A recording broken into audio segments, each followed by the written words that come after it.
Today we got a little bit of tractor work we're going to be doing around here.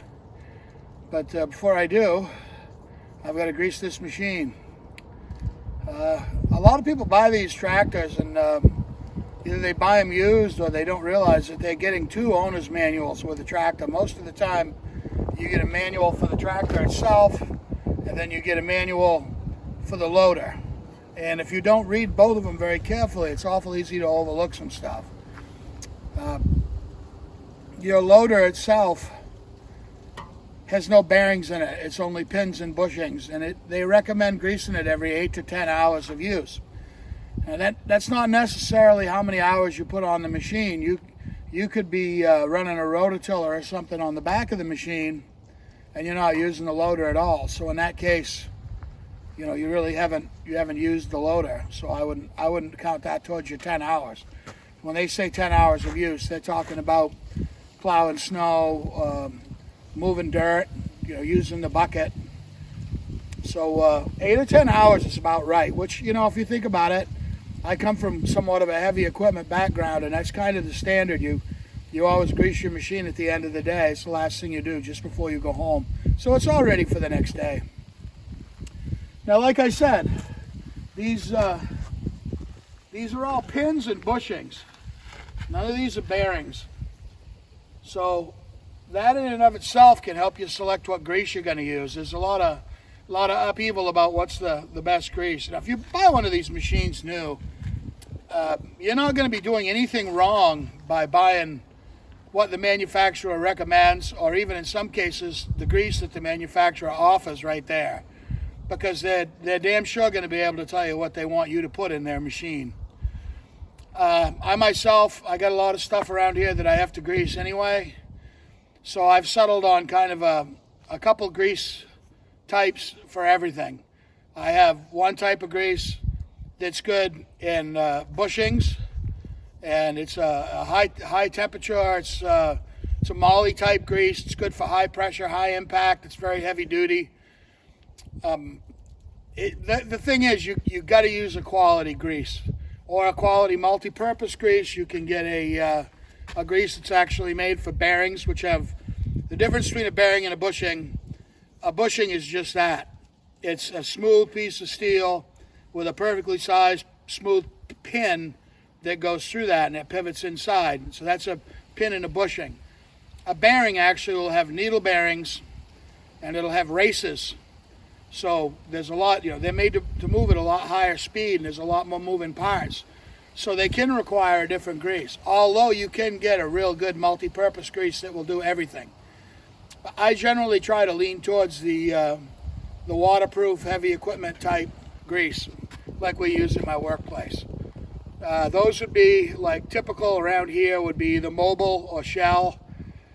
Shell, I believe the Gaddus, Gaddus, is a good family of Shell greases, and Mobile, Delvac is always good, Delvac. And those greases have been around for a very long time, and they've got a very good track record. They're good for a wide variety of temperatures and a wide variety of applications. Like I said, usually they have lithium and moly in them, and they're very good for resistant breakdown in high or low temperature. But buy a good quality grease. Don't run down to a big box store and buy whatever is on the shelf. I don't like the cheap greases. You never know. You may get a tube of grease with the same cardboard tube. It looks exactly the same on the outside. This week it's green, next week it's red. Whatever the cheaper manufacturer is who they buy from. So you never know what you're getting. And I don't believe in mixing greases. You should pick a good grease from the start, and you should try to use that grease for as long as you can. Although most of your major manufacturers like Mobile or like Shell will tell you that any of their products will go with any of their other products. So if you do happen to get the wrong Shell grease in a bearing or a bushing, and you always had Shell in it before, but you put a different type in or a different grade, it's not going to cause problems. If you do that with some manufacturers, it can cause things to separate. There's a lot of paraffin in some of these greases, and some of your cheaper greases you'll put a new tube in a grease gun. You'll start pumping to get the grease out, and stuff that comes out starts looking like soap. It's white, and it's actually wax. It's paraffin because that grease separated. Now that's not going to be good to put in your tractor bearings, and there's no real way you can stir grease up. So buy a good grease. It's like $5 a tube. These are $20,000 plus machines. They're a piece of heavy equipment. It's not your lawnmower. Buy the real stuff. If that means going to the manufacturer and spending extra to buy Kubota grease or, Massey Ferguson or Yanmar or whatever it might be, Mahindra, buy their grease. Buy whatever they tell you to buy, but buy good grease. Don't cheat yourself, because you're only cheating yourself. You're not helping anybody out by saving a few bucks by buying junk. Now, if you want to come over here and get a little closer, this is a typical grease point on a tractor or a piece of heavy equipment. This here is your pin. That pin goes through this cylinder, and this is your grease fitting right here. You can see it still has grease on it from the last time. A lot of people go nuts over this excess grease. They can't stand to have it around. Again, I see these as heavy equipment. I don't see them as a toy.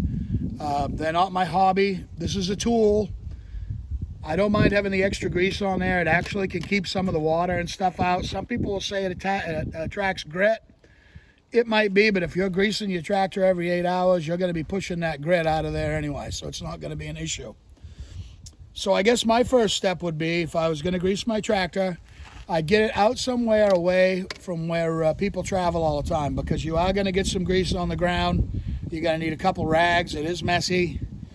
But I wouldn't do it in the middle of my hot top driveway unless you want to put something underneath the area you're greasing, like a piece of cardboard. I wouldn't do it on my lawn, where my dog or my cat could get into it and play with it. Because once you get grease on something, it really gets all over the place. So, with a bushing such as this, the proper way to grease this bushing is to grease it here enough so that you start to see what's called a grease reveal. And these 2 points over here, that means you start to see grease actually being displaced by the grease that you're pumping in. That's how you know the old grease is coming out and you're getting the new grease in there. So if you hang on just a second. Now I'm going to be using a Cordless Grease Gun. This is battery operated. I've got several hand ones, and they work just as good. In some cases, if you're greasing a bearing that has actually a grease seal to keep the grease from oozing out, they want to hold, where there's a bearing in there, they want to hold on to as much of their grease as possible without having it wasted. So they'll put a seal there, and you got to be pretty good with an electric grease gun to be greasing sealed bearings. You really have to know how much has been in there, because you don't want to over grease it. If you blow one of those seals, that is going to allow grit to get in there, and that's not like a pin in a bushing. That's a high-speed bearing, and it is going to cause that bearing to fail early. It won't happen right off the bat, but it will go before one that has a good seal. Okay, so we locate the fitting, which is right here. You stick the grease gun on there, and you add grease. Now watch the two sides of the cylinder. You will start to see it moving on both sides. Good. There you go. You start to see the grease coming out on the sides. You got new grease over here, new grease here. Like I said, I'm going to leave that grease on there. You could take it off if you want to. You can wipe it off with a rag or a stick, whatever you want. The only thing I wouldn't advise doing is washing it off with a water hose or a pressure washer, because all that's going to do is add water to a place that you're trying to keep water out of. That's one of the reasons I leave the grease on mine. I just leave it on there. Now every pin, every pivot on this machine has a greasable pin. So there's 1, there's 2, 3, 4, 5, 6, and you all have to, you gotta get at them all from different angles. None of them are the same. They're not that easy because it's a small tractor. So we're gonna get the ones first that we can get while the tractor bucket is in the location that it is right now. Then we'll have to start the tractor and move the bucket. Okay, we're gonna go after this one. If we can get on there. If you watch down in here, watch both sides.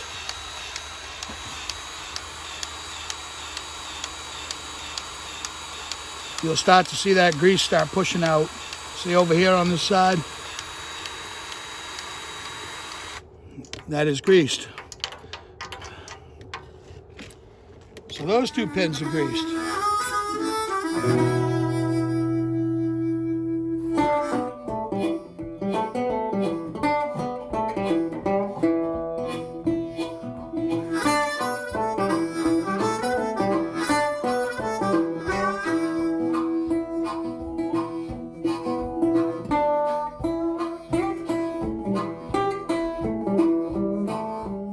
If you've been paying attention, you saw me get the bucket pin here on this end, which is here, on this end here, the rotation for your bucket, which is there, and I did those on both sides.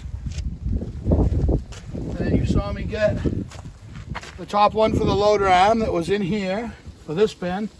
You saw me get the bottom one on both sides here for this pin. And that only leaves these. This has got to be done a little bit different, so you have to use a little caution. What I'm going to do is I'm going to start the machine with the emergency brake on and everything in neutral. You can start this from the ground. Always double check to make sure it's in neutral. What we're going to do is we're going to lift this bucket up to expose the grease pin on the bottom of the pin.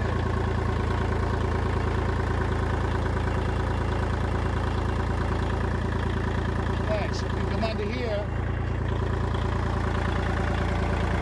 there's your grease fitting for this pin. So you have to really get at that in the up position. So what we're going to do, is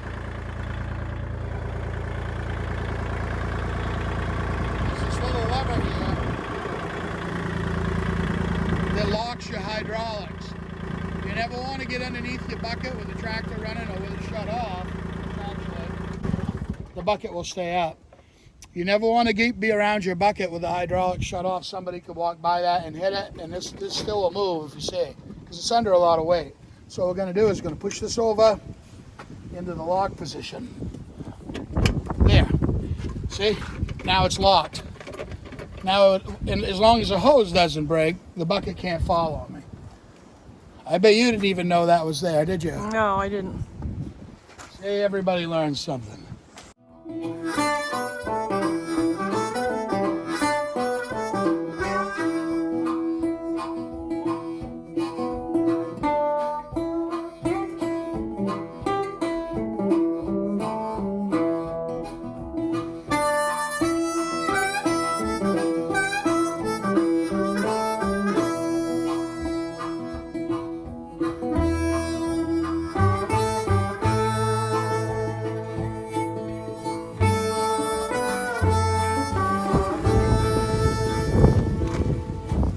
These you don't have on all machines. You come under here with me. This is your quick disconnect for your bucket. You can see these handles lift these pins. You want to keep those well lubed too, and each one of them has a grease fitting right here.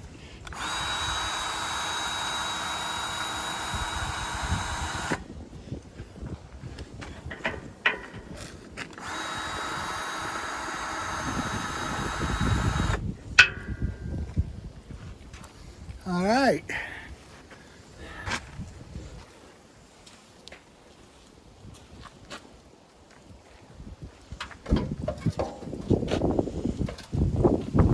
That's pretty much everything you need to grease every 8 to 10 hours on these machines. This machine being a standard, being what they would call a gear model, has a clutch pedal, and that clutch pedal has a little bell crank shaft that the clutch pedal pivots on. So it runs like this with shaft in the middle. That has a couple of grease fittings in it. Usually every other time, so every 20 so hours, I grease that. Then the rest of the stuff that's on the machine, I grease every 50 hours or so, or at the service interval. But this is all stuff you want to do in between your service intervals. You don't want to let this go 100 or 150 hours without greasing it, unless you're not using your bucket. But these are the main thing that you want to grease every 10 hours. If you grease some of the other stuff that's on here, there's some actual sealed bearings on here, and if you try greasing it every 8 to 10 hours, you're going to end up eventually popping the seal out of it and shortening the life of the bearing. So I don't recommend, unless you're just putting like half a pump or something in each one of them, and that's not much grease to bother with at all. So I don't know, that's what I do. Most people, I think, do it that way. I don't know, I'll probably get a bunch of comments telling me I'm doing it wrong too, but this is the way I've always done it. And the key thing, like I said, is make sure you use good industrial strength quality grease. Like I said, Mobil is good, Shell is good, Lucas is good, several good manufacturers out there. And look at the specs. They all will have, you know, like a high pressure Molly heavy duty grease is what you want. It's a combination grease. You can use it in everything, or you can get one grease for all your bearings and another one for all your bushings. But these are all pins and bushings. So that's about all there is to that. Some people also will put little caps on their grease fittings. Allows them to keep some of the crud out, keeps the little ball bearing that's in your grease fitting from seizing up. And those are a good idea. I probably will put those on my tractor eventually. We use them a lot at work, and it keeps a lot of the grime and the grit out of the grease fittings. If you run into a grease fitting that doesn't take grease and you can't get it to take grease no matter what you do, and it's on a pin and a bushing setup, you probably have a bad grease fitting. It's probably stuck. They make a grease fitting tool you can use to change that. Having a few extra grease fittings around is always a good idea. You can get those from your Kubota dealer, or find out what size threads they are and get them at any auto parts store. Some people call them Zerks with a Z, Z-E-R-K, grease Zerks. You'll see them referred to as Zerks, grease fitting. They come in all shapes and sizes, straight, 90 degree, 45 degree, with all different sized holes. Where the grease gun goes on is usually the same, especially on any modern equipment. There are some old ones that use what are called button heads, but you don't see those hardly ever anymore, so we're not going to get into that, unless you're running a bulldozer from back in the 1950s. So with that being said, I guess that's just about it. It's not a very time-consuming process. You know, you should be able to grease your whole tractor in 10 minutes once you know where all the fittings are. You know, rags. I always have a bunch of rags around because it is messy. And when you're done, you can clean up some of the grease, which is what I do around. You know, get some of it off. You're never going to get rid of all of it.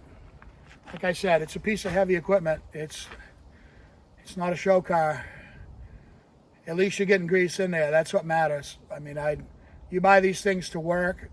What matters is that these hinge points stay lubricated, so you're not changing parts all the time. You're not breaking stuff. So it's more about, I guess, function over form, right? At that stage. But anyway, like I said, that's how I grease my bucket or my loader every 8 to 10 hours. And if you want, you come back next month and I'll show you how to do it again. Thanks for watching.